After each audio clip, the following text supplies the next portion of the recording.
It's always Karl. It's just the whole eclectic mix of books. I'm looking at Kant. I'm looking at Nabokov. Total works of Evelyn Waugh. I mean, that's Karl. The man of everything.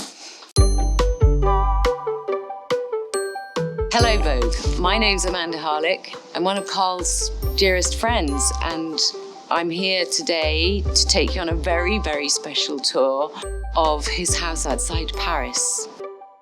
So why don't you follow me?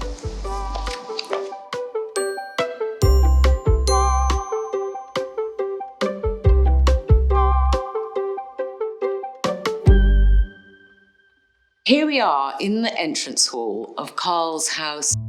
He always called it the villa outside Paris, or the Villa Louvcienne. Like his last couture collection, he put everything into this last house that he really, really loved. He always called this house a real version of himself. I mean, Karl created these spaces which made you feel like the best possible version of yourself, and Karl just did that. This is the dining room. Karl was a brilliant host. He loved the idea that the house would be full of friends and that he would have dinners here and everybody would spend the night. Karl really loved these chandeliers, and he has several here in this villa. For me, this is like a couture dress. I think they're astonishing. It's also like a piece of jewelry. Both things that Karl really, really adored. It looks like a jellyfish. I mean, a jellyfish skirt, which is also very couture. So here we are in the sitting room.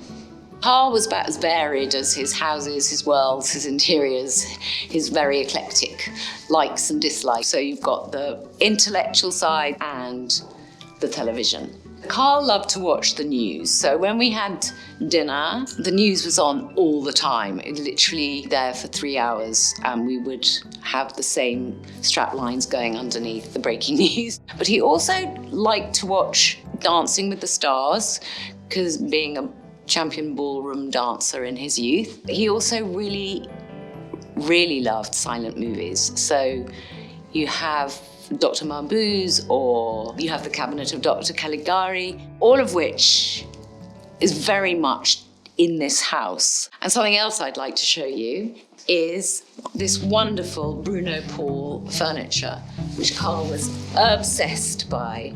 Reupholstered in Karl's fabulous colours, this sort of German expressionist blue. Bruno Paul was an architect as well as a furniture designer. I think Karl would love to have been an architect, and I think he would have loved to have designed houses.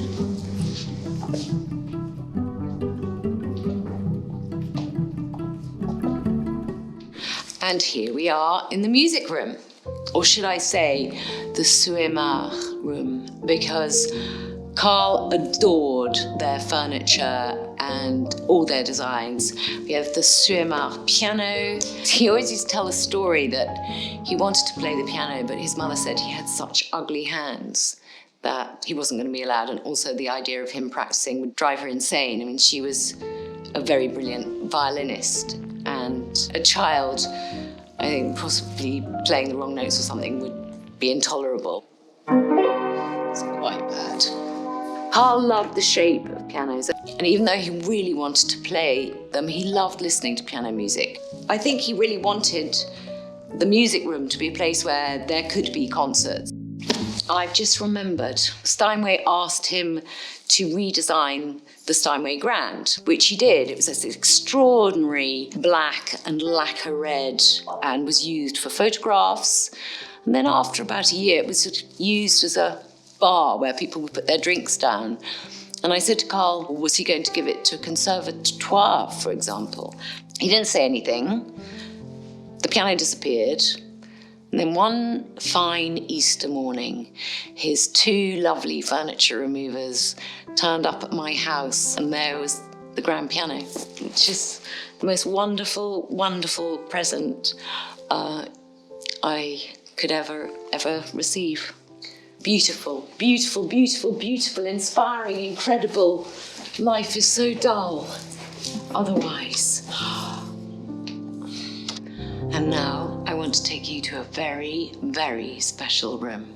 Follow me.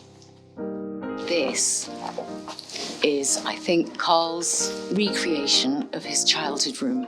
But what's really important in this room is the Menzel. Here is the copy of the painting, actually, by Menzel, of King Frederick having lunch with Voltaire.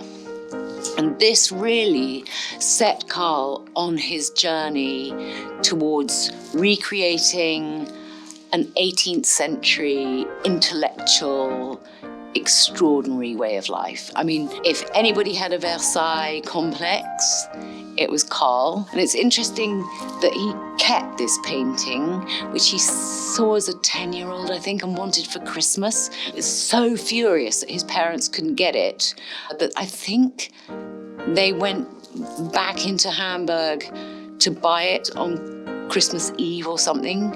But I love the idea that this child, this precocious, sophisticated child, stood and saw this painting through the window of the shop and thought, that's how I want to live. So follow me and I'll take you upstairs. Coming? So here we are in Karl's, this is Karl's floor. This is totally Karl's space.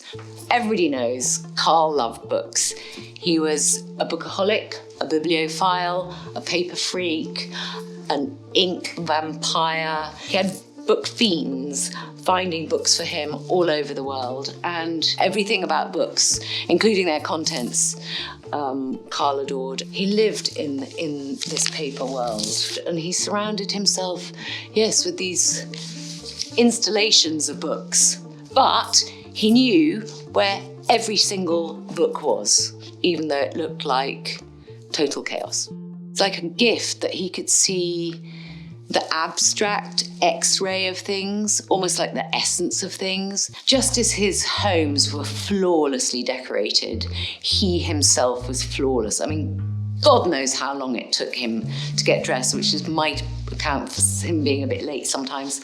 But every single detail as to the width of the tie or the collage of belle perron that would appear on the actual tie itself, down to his mitaine, his fingerless gloves that he had made by Course in Paris, meant that he could somehow recede behind it. He could be this other person, this private person, and he's got this perfect uniform to present to the world, always. He sometimes called himself the Dolly, and he said that he was really pleased with the Dolly, this anima, this other person that was not him at all, but just how he would like to present himself to the world.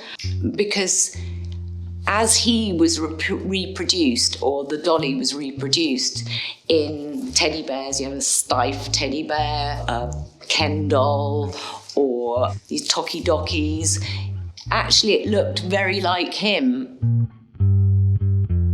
Call the Ken doll. So follow me and let's see where Karl sketched. This is where Karl would sketch. He would sketch really fast, really brilliantly. I mean, that is the discipline of, say, a musician or a cabinet maker. I mean, Karl sketched all the time, night and day. The huge waste paper bins everywhere because he would throw away as much as he kept. He used the Shemura eyeshadow, actually, for colours. And I can just remember any idea would come out as a visual and then he'd just throw it, he'd throw it across the room. And he also collected a lot of desks, and this is one of his favourite Zekeli desks. I mean, he was just obsessed with great design. It would make him really happy and would also tap into collections, jewellery, accessories himself. That's what was so exciting about Karl. He just never stopped looking and responding and learning and transfiguring and transforming.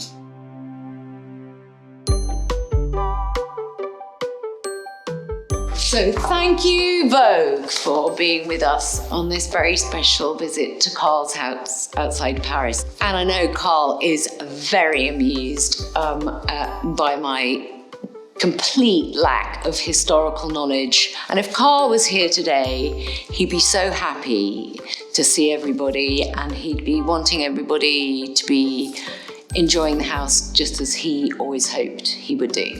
So thank you. Bye, Vogue. Bye, Vogue. Bye, Vogue.